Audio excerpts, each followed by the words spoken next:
वाला हूं।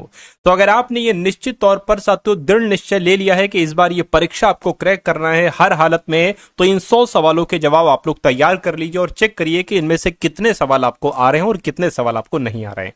जितने सवाल आपको उनके जवाब आपको नहीं मालूम है तो उन प्रश्नों को आप लोग तैयार कर लीजिए। तो पहला सवाल आपकी स्क्रीन पर है, आपसे कहा जा रहा है कि द्वारकाधीश मंदिर कहां पर स्थित है? तो आपको याद रखना है साथियों मथुरा में है। ये कौन सा मंदिर? द्वारकाधीश मंदिर मथुरा में स्थित है। उसके बाद देखिए साथियों आपसे कहा जा रहा है कि 2011 की जनगणना के अनुसार किस केंद्र शासित प्रदेश में सबसे अधिक लिंग अनुपात था? तो पता साथियों पदुचेरी की बात चल रही है। 2011 की जनगणना के अनुसार पदुचेरी में सबसे अधिक लिंग अनुपात था। उसके बाद देखिए साथियों ये क्वेश्चन आपके लिए इंपॉर्टेंट है, आपके एग्जाम में आएगा। आपसे कहा जा रहा है कि न्यूनतम आवश्यकता कार्यक्रम को किस पंचवर्षीय योजना के दौरान पेश किया गया था? तो आपको मालूम होना चाहिए 5वीं पंचवर्षीय योजना के दौरान किसको पेश किया गया था? न्यूनतम आवश्यकता कार्यक्रम को पेश किया गया था। अगला देखिए साथियों विश्व की सबसे गहरी झील कौन सी है? तो मिशिगन झील है? नहीं। सुपीरियर झील है? नहीं साथियों। बैकाल झील की अगर बात करें तो यह विश्व की सबसे गहरी झील मानी जाती है। उसके बाद देखिए साथियों रागिनी किस राज्य से संबंधित गीत का एक लोकप्रिय रूप है? तो पता साथियों हरियाणा की बात चल रही है। हरियाणा आपके सवाल का बिल्कुल सही जवाब हो जाएगा। रागिनी हरियाणा राज्य से संबंधित गीत का एक लोकप्रिय रूप है। उसके बाद देखिए भारत की लौह महिला, देखिए भारत के लौह पुरुष किसे कहा जाता है? एक बार कमेंट सेक्शन में आप लोग बता दीजिएगा। और भारत की लौह महिला की अगर बात करें तो ये इंदिरा गांधी को कहा जाता है। इंदिरा गांधी अगर आपका जवाब है तो बिल्कुल सही है। उसके बाद देखिए साथियों आगा खान पैलेस किस शहर में है? क्या ये दिल्ली में है, लखनऊ में है, पुणे में है, आगरा में है? तो आपको ध्यान रखना है साथियों आगा खान पैलेस ये पुणे में स्थित है। उसके बाद देखिए साथियों नरेंद्र मोदी ए पॉलिटिकल बायोग्राफी ये किसके द्वारा साथियों लिखित है? ये आपसे पूछा जा रहा है। तो आपको ध्यान रखना है एनडी मेरिनो ने साथियों लिखा था। क्या नरेंद्र मोदी ए पॉलिटिकल बायोग्राफी? आंसर आपका ऑप्शन नंबर ए होगा। किस मंदिर में हर साल अंबुबाची मेला लगता है? ये अंबुबाची मेला बहुत इंपॉर्टेंट है, आपसे पूछा जाएगा कहां पर लगता है? तो ये कामाख्या मंदिर में लगता है। आपको ध्यान रखना है, ये क्वेश्चन साथियों आपके लिए इंपॉर्टेंट है, इसलिए आपको ध्यान रखना है। उसके बाद देखिए नेक्स्ट नंबर का क्वेश्चन है, आपसे कहा जा रहा है कि किस नृत्य को लद्दाख के शाही नृत्य के रूप में जाना, यानी कि लद्दाख का शाही नृत्य किसको कहा जाता है? तो इस नृत्य का नाम है शोंडोल नृत्य और शोंडोल नृत्य को ही लद्दाख का शाही नृत्य कहा जाता है। साथियों अगर आपने अभी तक इस वीडियो को लाइक नहीं किया तो एक लाइक का बटन दबा दीजिए और अपने चैनल को सब्सक्राइब कर लीजिए अपने सिलेक्शन को निश्चित तौर पर पक्का करने के लिए। उसके बाद देखिए भारत का प्रथम राष्ट्रीय उद्यान हैली नेशनल पार्क ये कब स्थापित किया गया था? तो ये 1936 में स्थापित किया गया था। सही जवाब आपका ऑप्शन नंबर सी हो जाता है। किस राज्य में दमदमा झील है? आपने सुना साथियों दमदमा झील का नाम? नहीं सुना होगा, मैं कहूंगा ये हरियाणा में स्थित है, दमदमा नाम की ये झील। उसके बाद देखिए शिव समुद्रम जलप्रपात किस नदी पर स्थित है? तो ये साथियों कावेरी नदी पर स्थित है। कहां पर? कावेरी नदी पर है साथियों शिव समुद्रम जलप्रपात। उसके बाद देखिए इनमें से कौन सा शहर किसी भी नदी के तट पर स्थित नहीं है? तो कौन से शहर की बात चल रही है? देखिए आगरा, भागलपुर, भोपाल, कानपुर। क्या आपका जवाब होगा? मैं कहूंगा भोपाल की अगर बात करते हैं तो ये किसी नदी के तट पर स्थित नहीं है, बाकी किसी न किसी नदी के तट पर स्थित शहर है। उसके बाद देखिए साथियों विश्व आर्थिक मंच का मुख्यालय किस शहर में स्थित है? तो साथियों जिनेवा में स्थित है। आपको मालूम होना चाहिए विश्व आर्थिक मंच का मुख्यालय जिनेवा में ही स्थित है। उसके बाद देखिए साथियों दीनार किस देश की मुद्रा है? तो दीनार की अगर बात करते हैं साथियों हम लोग ये इराक देश की मुद्रा है। दीनार जो है ना ये इराक देश की मुद्रा है। आंसर आपका ऑप्शन नंबर सी होगा।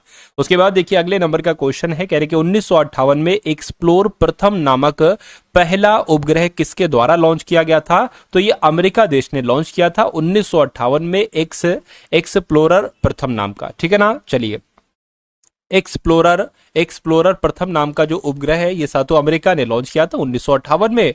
और मेक इन इंडिया योजना ये भारत द्वारा किस वर्ष शुरू की गई थी? ये भी अच्छा सवाल है। तो मैं कहूंगा 2014 में मेक इन इंडिया योजना भारत सरकार के द्वारा शुरू की गई थी। नेत्रिनी द्वीप कौन सा द्वीप? नेत्रिन द्वीप किस राज्य में स्थित है? आपसे पूछा जा रहा है। तो लद्दाख में है साथियों, सॉरी लक्षद्वीप में है। क्या नेत्रिनी द्वीप की अगर बात करते हैं तो ये कहां पर है? आपको मालूम होना चाहिए लक्षद्वीप में। अगला सवाल आपकी स्क्रीन पर है, आपसे कह रहे हैं कि खारदुंगला पास किस पर्वत श्रेणी से संबंधित है? तो किस पर्वत श्रेणी से संबंधित है? आपको ध्यान रखना है साथियों लद्दाख पर्वत श्रेणी से संबंधित है। राइट आंसर आपका ऑप्शन नंबर ए होगा। कौन सा भारत के पूर्व में पड़ोसी देश है? तो कौन सी देश की बात चल रही है? मैं कहूंगा बांग्लादेश की अगर बात करते हैं तो ये भारत के पूर्व में एक पड़ोसी देश है बांग्लादेश। अगला देखिए साथियों, आपसे कहा जा रहा है साथियों कि पाक्योंग है ना, पाक्योंग हवाई अड्डा किस राज्य में है? क्या ये असम में है, मेघालय में है, सिक्किम में है, मणिपुर में है? तो आपको मालूम होना चाहिए पाक्योंग हवाई अड्डा ये सिक्किम राज्य में स्थित है, तो सिक्किम आपके सवाल का जवाब होगा। किस राज्य की कुकी जनजाति मीमकुट उत्सव मनाती है? तो मैं कहूंगा साथियों आपसे कि नागालैंड राज्य की जो जनजाति, आपसे ये भी पूछा जा सकता है कि कुकी जनजाति कहाँ निवास करती है, तो नागालैंड में, और ये जनजाति मीमकुट उत्सव मनाती है, ये भी इंपॉर्टेंट क्वेश्चन है साथियों। उसके बाद देखिए एलिफेंटा की गुफाओं को यूनेस्को द्वारा विश्व धरोहर स्थल का दर्जा कब दिया गया था? ये आपसे पूछा जाएगा डायरेक्ट। तो 1985, 86, 87, मैं कहूंगा 1987 में एलिफेंटा की गुफाओं को यूनेस्को द्वारा विश्व धरोहर स्थल का दर्जा दिया गया था। उसके बाद देखिए साथियों संतोष ट्रॉफी किस खेल से संबंधित है? तो मैं कहूंगा ये तो फुटबॉल के खेल से संबंधित है। संतोष ट्रॉफी किस खेल में दी जाती है? तो फुटबॉल के खेल में ही दी जाती है। अगला सवाल देखिए 2011 की जनगणना के अनुसार किस राज्य का जनसंख्या घनत्व सबसे कम था? तो आपको यहां पर साथियों मालूम होना चाहिए, अगर अरुणाचल प्रदेश राज्य की अगर हम बात करते हैं तो 2011 की जनगणना के अनुसार अरुणाचल प्रदेश राज्य का जनसंख्या घनत्व सबसे कम था। अगला सवाल आपके स्क्रीन पर है कि जो 2012 से 2017 में भारत की कौन सी पंचवर्षीय योजना अंतिम पंचवर्षीय योजना थी? तो पता किस पंचवर्षीय योजना की बात चल रही है? 12वीं पंचवर्षीय योजना की अगर बात करते तो इसका कार्यकाल 2012 से 17 तक का था। अगला देखिए स्टैच्यू ऑफ इक्वेलिटी का उद्घाटन किसकी याद में किया गया? तो किसकी याद में किया गया साथियों? संत रामानुजाचार्य की याद में किया गया था स्टैच्यू ऑफ इक्वेलिटी का उद्घाटन। उसके बाद देखिए लोकपाल का विचार किस देश से लिया गया है? तो मैं कहूंगा लोकपाल का विचार नॉर्वे देश से लिया गया है, स्वीडन, आयरलैंड, फ्रांस, तो मैं कह सकता हूं साथियों स्वीडन देश से लिया गया है लोकपाल का विचार, इसलिए सही जवाब आपका ऑप्शन नंबर बी हो जाता है। उसके बाद देखिए यक्षगान नामक लोकनृत्य किस राज्य से संबंधित है? तो यक्षगान कहां का नृत्य है? मैं कहूंगा कर्नाटक राज्य का नृत्य है साथियों यक्षगान। राइट आंसर आपका जो जाएगा वो ऑप्शन नंबर बी हो जाता है। उसके बाद देखिए साथियों दुलहस्ती परियोजना किस नदी पर स्थित है? दुलहस्ती परियोजना क्या ये नर्मदा नदी पर स्थित है? नहीं। हिंडन नदी पर? नहीं। गंडक नदी पर? नहीं साथियों ये चिनाब नदी पर स्थित है। जो दुलहस्ती परियोजना है ना ये चिनाब नदी पर ही स्थित है। उसके बाद देखिए प्रिंस ऑफ वेल्स म्यूजियम ये कहां पर है साथियों? नई दिल्ली में है, कोलकाता में है, मुंबई में है, चेन्नई में है? तो आपको यहां पर ये याद रखना चाहिए कि मुंबई में है साथियों प्रिंस ऑफ वेल्स नाम का ये म्यूजियम। उसके बाद देखिए साथियों गंगा जमुना, अभी मैं आपको करंट अफेयर के क्वेश्चन भी करवाऊंगा, ठीक है ना, क्योंकि करंट अफेयर भी अपना एक अहम रोल निभाएगा यूपी होमगार्ड में।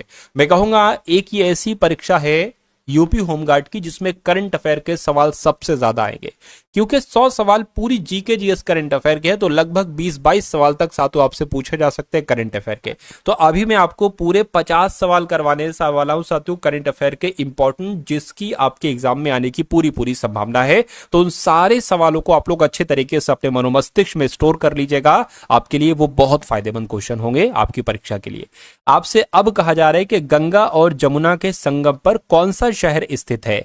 तो कौन सा शहर स्थित है? मैं कहूंगा प्रयागराज स्थित है, तो प्रयागराज आपके सवाल का जवाब होगा। उसके बाद देखिए वेलंकन्नी नामक तीर्थ स्थल ये किस राज्य में स्थित है? तो ये साथियों कहां पर स्थित है? ये तमिलनाडु में है ना। वेलंकन्नी नामक तीर्थ स्थल जो है ना ये तमिलनाडु में ही स्थित है।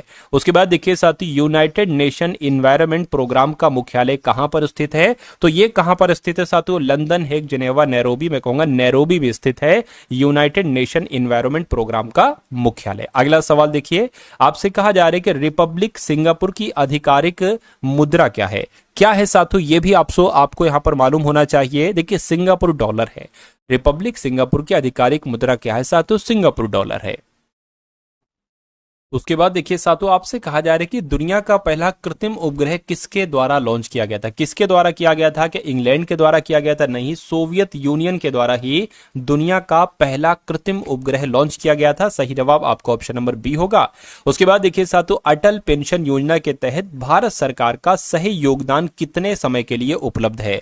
तो कितने समय के लिए? मैं कहूंगा 5 साल के लिए साथियों उपलब्ध है। अटल पेंशन योजना के तहत भारत सरकार का सही योगदान जो है ना ये 5 साल के लिए उपलब्ध है। आंसर आपका भी होगा। मिनिकॉय किस केंद्र शासित प्रदेश का हिस्सा है? तो ये साथियों लक्षद्वीप का हिस्सा है। मिनिकॉय जो है ना ये लक्षद्वीप का हिस्सा है, आप लोग ध्यान रखेंगे आपकी परीक्षा में आएगा। झुकी हुई मीनार के लिए प्रसिद्ध पीसा ये कहां पर स्थित है? तो झुकी हुई मीनार के लिए पीसा ये इटली में स्थित है। कहां पर स्थित साथियों? इटली में स्थित है, तो इटली आपके सवाल का जवाब होगा। उसके बाद देखिए साथियों म्यांमार के साथ किस भारतीय राज्य की सीमा नहीं लगती है? तो म्यांमार के साथ मैं कहूंगा कहूंगा मणिपुर की लगती है, नागालैंड की, अरुणाचल प्रदेश की लगती है, लेकिन असम राज्य की नहीं लगती है, नहीं लगती है, तो यही आपका जवाब हो जाएगा। उसके बाद देखिए साथियों, कैंपेगौड़ा हवाई अड्डा ये किस राज्य में स्थित है? क्या ये बिहार में है, उत्तराखंड में है, कर्नाटक में या गुजरात में है? तो आपको ये मालूम होना चाहिए साथियों, कैंपेगौड़ा हवाई अड्डा ये कर्नाटक राज्य में स्थित है। राइट आंसर आपका सी हो जाता है। अगला सवाल आपकी स्क्रीन पर है कि अंगामी जनजाति किस राज्य से संबंधित है जो सेकेरनेई नामक उत्सव मनाती है? तो आपको यह मालूम होना चाहिए साथियों, नागालैंड आपका जवाब होगा। क्यों? क्योंकि अंगामी जनजाति कहां पर निवास करती है? तो नागालैंड में। और अंगामी जनजाति ये नागालैंड से संबंधित है। जो सेकेरनेई नामक उत्सव मनाती, ये भी पूछा जा सकता है कि सेकेरनेई नामक उत्सव कौन सी जनजाति मनाती है? तो अंगामी जनजाति। अंगामी जनजाति कहां निवास करती है? तो नागालैंड में। भारत में सबसे ज्यादा गेहूं किस राज्य में उगाया जाता है? तो गेहूं की अगर हम बात करते हैं साथियों, ये तो कहां पर उगाया जाता है? ये अपने उत्तर प्रदेश में उगाया जाता है। तो उत्तर प्रदेश आपके सवाल का जवाब हो जाता है। तो साथियों, आप लोगों ने यहां पर जीके के क्वेश्चंस देख लीजिए। अब हम लोग साथियों कुछ देखेंगे करंट अफेयर के जो इंपॉर्टेंट क्वेश्चंस आपके बनते हैं। तो इन लगभग 50 सवालों को बहुत ध्यानपूर्वक आपको देखना है, क्योंकि आपके एग्जाम में साथियों यहां से कई सारे क्वेश्चंस आपको देखने को मिलेंगे। चलिए, तो हाल ही में कौन दुनिया का छठा सबसे बड़ा पेटेंट फाइनल बनकर उभरा है? कौन से देश की बात चल रही है साथियों? तो अपने देश भारत की बात चल रही है। दुनिया का छठा सबसे बड़ा पेटेंट फाइलर बनकर उभरा है अपना देश भारत। उसके बाद देखिए, किसे वॉलमार्ट के सीईओ के रूप में नियुक्त किया गया है? चीफ एग्जीक्यूटिव ऑफिसर वॉलमार्ट का किसको बनाया गया है? मैं कहूंगा जॉन फर्नेर को बनाया गया है। तो जॉन फर्नेर आपके सवाल का जवाब होगा। किस राज्य के 2 समुद्र तटों को अंतरराष्ट्रीय ब्लू फ्लैग प्रमाणन मिला है? तो किसको मिला है? गोवा को, केरल को, ओडिशा को? मैं कहूंगा साथियों ओडिशा को मिला है। तो ओडिशा आपके सवाल का जवाब होगा। उसके बाद देखिए, किसे हरियाणा महिला आयोग का ब्रांड एम्बेसडर नियुक्त किया गया है? तो आपको मालूम होना चाहिए साथियों, शेफाली वर्मा की अगर बात करें तो इनको ही हरियाणा महिला आयोग का ब्रांड एम्बेसडर नियुक्त किया गया, शेफाली वर्मा को। उसके बाद देखिए, 22वें अखिल भारतीय वार्षिक टीडीएस सम्मेलन का आयोजन कहां पर किया जाएगा? तो कहां पर किया जाएगा साथियों? भोपाल में किया जाएगा। भोपाल आपके सवाल का जवाब हो जाएगा। उसके बाद देखिए, किसने नए संघीय कानून के तहत डिजिटल दिरहम को वैध मुद्रा घोषित किया है? तो आपका जवाब साथियों जो होगा वो यूएई के साथ जाएगा, यानी कि यूएई देश ने संघीय कानून के तहत डिजिटल दिरहम को वैध मुद्रा घोषित किया है। उसके बाद देखिए, किसने नई पीढ़ी के man portable autonomous under water vehicle विकसित किए हैं? तो किसने किए हैं विकसित साथियों? डीआरडीओ ने किए हैं। तो डीआरडीओ आपके सवाल का जवाब है। उसके बाद देखिए, किस देश के वॉक टू मार्स अभियान शुरू किया, यानी कि किस देश ने यह अभियान शुरू किया है? वॉक टू मार्स नाम का यूएई देश ने शुरू किया है वॉक टू मार्स नाम का यह अभियान। और ये इंपॉर्टेंट क्वेश्चन है, आप लोग याद रखेंगे। उसके बाद देखिए, विश्व मधुमेह दिवस कब मनाया जाता है? तो विश्व मधुमेह दिवस मनाया जाता है साथियों 14 नवंबर को। 14 नवंबर आपके सवाल का जवाब होगा। उसके बाद देखिए, भारत और किस देश ने रेल व्यापार को बढ़ावा देने के लिए समझौते पर हस्ताक्षर किए हैं? तो यहां पर आपका जवाब क्या होगा साथियों? नेपाल आपका जवाब हो जाएगा। यानी कि भारत और नेपाल देश ने रेल व्यापार को बढ़ावा देने के लिए समझौते पर हस्ताक्षर किए हैं। सही जवाब आपका सी होगा। किसे सुरक्षा सचिव का अतिरिक्त प्रभार सौंपा गया है? तो पता साथियों किसको सौंपा गया है? पराग जैन को सुरक्षा सचिव का अतिरिक्त प्रभार सौंपा गया है। उसके बाद देखिए साथियों, किसने गुजरात में सागर सैनिक स्कूल और ऑर्गेनिक प्लांट का उद्घाटन किया है? तो यहां पर आपका जवाब साथियों अमित शाह के साथ जाएगा, क्योंकि अमित शाह ने ही गुजरात में सागर सैनिक स्कूल और ऑर्गेनिक प्लांट का उद्घाटन किया है। उसके बाद देखिए साथियों, कामिनी कौशल का निधन हुआ है, वो कौन थी? तो कामिनी कौशल का निधन हुआ है, मैं कहूंगा वो कौन थी? तो वो एक अभिनेत्री थी। अभिनेत्री आपके सवाल का जवाब है। उसके बाद अच्छा, तो रिपीट हो गया, कामिनी कौशल कौन उनका निधन हुआ है, वो कौन थी? तो वो एक अभिनेत्री थी। उसके बाद देखिए, राष्ट्रीय जल पुरस्कार 2024 में सर्वश्रेष्ठ राज्य किसे घोषित किया गया है? 2014-24 का पुरस्कार था, 2025 में साथियों दिया गया। तो कुल मिला के अगर बात करते हैं साथियों, महाराष्ट्र राष्ट्रीय जल पुरस्कार 2024 में सर्वश्रेष्ठ राज्य घोषित किया गया है महाराष्ट्र राज्य को। उसके बाद देखिए, 44वां भारत अंतर्राष्ट्रीय व्यापार मेला कहां पर शुरू हुआ है? तो ये मेले की अगर बात करते हैं, ये नई दिल्ली में शुरू हुआ है। नई दिल्ली आपका जवाब है। वायुसेना प्रमुख ने कहा न्योमा एयरबेस का उद्घाटन किया है? तो यहां पर अगर लद्दाख की बात करते हैं साथियों, वायुसेना प्रमुख ने लद्दाख में न्योमा एयरबेस का उद्घाटन किया है। अगला देखिए साथियों, किसने इसरो को पहला मानव रेटेड L11 110 विकास इंजन सौंपा है। तो क्या आपका जवाब हो सकता है? मैं कहूंगा गोदरेज एरोस्पेस आपके सवाल का जवाब हो जाएगा। अगला देखिए, भारत के पहले रिवर टर्मिनल का उद्घाटन कहां पर हुआ है साथियों? तो गुवाहाटी में हुआ है, गुवाहाटी आपका जवाब है। अगला देखिए, कौन FIH हॉकी वर्ल्ड कप की मेजबानी करेगा 2026 वाले की? तो साथियों बेल्जियम भी करेगा, नीदरलैंड भी करेगा, यानी कि आपके सवाल का जवाब ऑप्शन नंबर सी हो जाता है। किसे एलीट अमेरिकी अंतरिक्ष यात्री प्रशिक्षण कार्यक्रम के लिए चुना गया है? तो मैं कहूंगा किसको चुना गया है? कुंचला कैवल्य रेड्डी को ही एलीट अमेरिकी अंतरिक्ष यात्री प्रशिक्षण कार्यक्रम के लिए चुना गया है।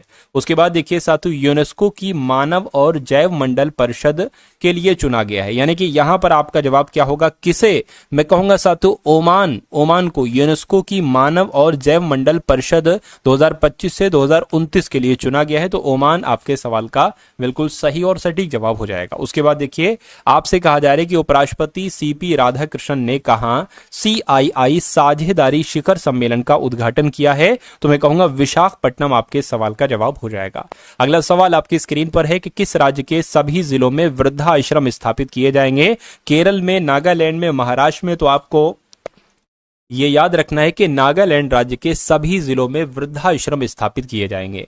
विश्व दयालुता दिवस साथियों कब मनाया गया है? तो विश्व दयालुता दिवस कब मनाया गया है साथियों? 13 नवंबर को मनाया गया है। राइट आंसर आपका ऑप्शन नंबर बी होगा।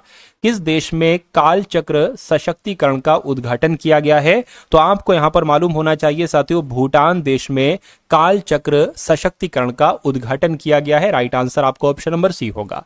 राष्ट्रपति द्रौपदी मुर्मू जी ने किस देश के 50वें स्वतंत्रता समारोह में भाग लिया है? तो आपका जवाब जो जाएगा साथियों वो भूटान के साथ जाएगा, नहीं अंगोला के साथ आपका जवाब जाएगा, क्योंकि राष्ट्रपति द्रौपदी मुर्मू जी ने किस देश के? तो मैं कहूंगा अंगोला देश के 50वें स्वतंत्रता समारोह में भाग लिया है। राइट आंसर आपका ऑप्शन नंबर बी होगा।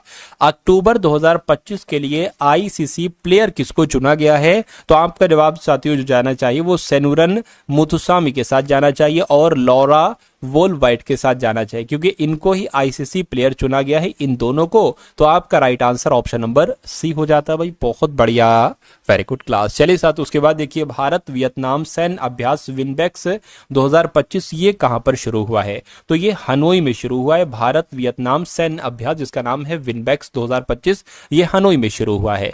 किस राज्य सरकार ने चीनी कारखाना प्रोत्साहन योजना शुरू की है? तो ये योजना साथों आपके लिए इंपॉर्टेंट है, आप लोग याद रखेंगे कि महाराष्ट्र में है ना, महाराष्ट्र राज्य सरकार ने ही चीनी कारखाना प्रोत्साहन योजना शुरू की है। उसके बाद देखिए, किस भारतीय गायक का नाम Guinness book of world records में दर्ज हुआ है? तो आपका जवाब साथियों किसके साथ जाएगा? पलक मुच्छल के साथ आपका जवाब जाएगा, यानी कि पलक मुच्छल जो है ये भारतीय गायक, इनका नाम Guinness book of world records में दर्ज हुआ है अभी हाल फिलहाल में। अगला देखिए, कहां राष्ट्रीय जनजातीय फिल्म महोत्सव और कार्निवल का शुभारंभ किया गया है? तो रांची में, जयपुर, रायपुर में, इम्फाल में किया गया है साथियों। राष्ट्रीय जातीय फिल्म महोत्सव और कार्निवाल का शुभारंभ इम्फाल में ही किया गया है। किस राज्य के दो पारंपरिक लेप्चा संगीत वाद्य यंत्र तुंगबुक और पुमटोंग पुलित को GI टैग मिला है? तो आपका जवाब साथियों यहां पर सिक्किम हो जाएगा, यानी कि सिक्किम राज्य के दो पारंपरिक लेप्चा संगीत वाद्य यंत्र तुंगबुक और पुमटोंग पुलित को GI टैग मिला है। अगला सवाल आपकी स्क्रीन पर है कि किस देश ने वॉक टू मार्स अभियान शुरू किया है? बताइए। तो अभी मैंने आपको बताया था कि UAE देश ने वॉक टू मार्स नाम का एक अभियान शुरू किया है जो कि इंपॉर्टेंट है। उसके बाद देखिए, वर्ल्ड हेल्थ ऑर्गेनाइजेशन WHO की रिपोर्ट के अनुसार भारत में पिछले एक दशक में तपेदिक के कुल मामलों में कितने प्रतिशत की कमी आई है? तो साथियों कितने प्रतिशत की कमी आई है? कुल 21% की कमी आई है। ये एक बड़ी कमी है, आंसर आपका बी है। भारत और किस देश के बीच अभ्यास गुरुद्वा 25 आयोजित होगा? बताइए। गरुदा 25 है ना। गरुदा 25 की अगर बात करते हैं साथियों तो ये आपको मालूम होना चाहिए भारत और फ्रांस के बीच आयोजित होगा गरुदा 25 नाम का ये अभ्यास। उसके बाद देखिए, अगला सवाल है, ऑस्ट्रेलिया ने किस देश के साथ नई सुरक्षा संधि पर हस्ताक्षर किए हैं? तो ऑस्ट्रेलिया देश ने इंडोनेशिया देश के साथ नई सुरक्षा संधि पर हस्ताक्षर किए हैं। अगला देखिए, किस देश ने पहला क्वांटम डायमंड माइक्रोस्कोप विकसित किया है? तो पता आपका जवाब साथियों क्या होगा? आपका जवाब साथियों भारत हो जाएगा, यानी कि भारत देश ने पहला क्वांटम डायमंड माइक्रोस्कोप विकसित किया है। उसके बाद देखिए, कौन जेल इंडिया लिमिटेड के अगले CMD चुने गए हैं? बताइए साथियों। गेल इंडिया लिमिटेड के अगले सीएमडी कौन चुने गए हैं? मैं कहूंगा दीपक गुप्ता इनका नाम है और दीपक गुप्ता ही चुने गए हैं। राइट आंसर आपका भी हो जाता है। विश्व निमोनिया दिवस साथियों कब मनाया जाता है? तो ये हर साल 12 नवंबर को मनाया जाता है, विश्व निमोनिया दिवस। उसके बाद देखिए, भारत ने किस देश को ऊर्जा परियोजनाओं के लिए 4,000 करोड़ रुपए का रियायती ऋण देने की घोषणा की है? तो आपका जवाब साथियों जो जाएगा यहाँ पर वो भूटान के साथ जाना चाहिए, यानी कि भारत ने भूटान देश को ऊर्जा परियोजनाओं के लिए 4,000 करोड़ रुपए का रियायती ऋण देने की घोषणा की है। उसके बाद देखिए, कौन संयुक्त राष्ट्र जल सम्मेलन में शामिल होने वाला पहला दक्षिण एशियाई देश बना है? तो कौन बना है साथियों, बताने की कोशिश करेंगे। मैं कहूंगा बांग्लादेश बना है, तो बांग्लादेश आपके सवाल का जवाब होगा। उसके बाद देखिए, संशोधित भारत नेट योजना को पूरे राज्य में लागू करने वाला देश का पहला राज्य कौन बना है? तो देश का पहला राज्य कौन बना है साथियों? केरल, गुजरात, पंजाब। पंजाब आपका जवाब होगा। आपको यह ध्यान रखना है कि संशोधित भारत नेट योजना को पूरे राज्य में लागू करने वाला देश का पहला राज्य पंजाब बना है। ये इंपॉर्टेंट क्वेश्चन था। उसके बाद देखिए, किसने शहरी सहकारी बैंकों के लिए डिजिटल ऐप लॉन्च किया है? तो पता है किसने साथियों लॉन्च किया है? अमित शाह ने शहरी सहकारी बैंकों के लिए डिजिटल ऐप लॉन्च किया है। सही जवाब आपका ऑप्शन नंबर बी हो जाएगा। उसके बाद देखिए साथियों, आपसे कहा जा रहा है कि भारतीय वायुसेना ने कहां पहली बार पूर्ण स्तरीय एयर शो आयोजित किया है? तो साथियों आयोजित किया है गुवाहाटी, आपका जवाब होगा। भारतीय वायुसेना ने गुवाहाटी में पहली बार पूर्ण स्तरीय एयर शो आयोजित किया है। उसके बाद देखिए साथियों, किस राज्य सरकार ने महिलाओं को नाइट ड्यूटी के लिए अपनी सहमति देने का अधिकार दिया है? तो आपका राइट आंसर जो जाएगा वो अपने उत्तर प्रदेश के साथ जाएगा। उत्तर प्रदेश राज्य सरकार ने महिलाओं को नाइट ड्यूटी के लिए अपनी सहमति देने का अधिकार दिया है। यह भी इंपॉर्टेंट क्वेश्चन था। ऐश्वर्य प्रताप सिंह तोमर ने ISSF विश्व चैंपियनशिप में कौन सा पदक जीता है? तो साथियों कौन सा पदक जीता है? रजत पदक जीता है ऐश्वर्य प्रताप सिंह तोमर ने ISSF विश्व चैंपियनशिप में। उसके बाद देखिए, किस राज्य के सभी जिलों में वृद्धाश्रम स्थापित किए जाएंगे? तो आपका जवाब साथियों यहाँ पर नागालैंड हो जाएगा, यानी कि नागालैंड राज्य के सभी जिलों में वृद्धाश्रम स्थापित किए जाएंगे। उसके बाद देखिए, भारत ने किस देश के साथ स्वास्थ्य एवं औषधि क्षेत्र में सहयोग के लिए समझौता किया है? तो आपका जवाब क्या हो सकता है? बोत्सवाना आपका जवाब हो जाएगा, क्योंकि भारत ने बोत्सवाना देश के साथ स्वास्थ्य एवं औषधि के क्षेत्र में सहयोग के लिए समझौता किया है। उसके बाद देखिए साथियों, माइटी ने कहा साइबर भारत सेतु कार्यशाला शुरू की है? तो कहां शुरू की है साथियों? त्रिपुरा में शुरू की है। तो त्रिपुरा आपके सवाल का बिल्कुल सही और सटीक जवाब हो जाएगा भाई। बहुत बढ़िया, वेरी गुड क्लास। तो ये 100 सवाल देखे, लगभग आपने कुछ सवाल जीके जीएस के और लगभग 50 सवाल आप लोगों ने इंपॉर्टेंट करंट अफेयर के देखे। तो ये क्लास आपको कैसी लगी एक बार कमेंट सेक्शन में जरूर बताइएगा। अगर आप इस PDF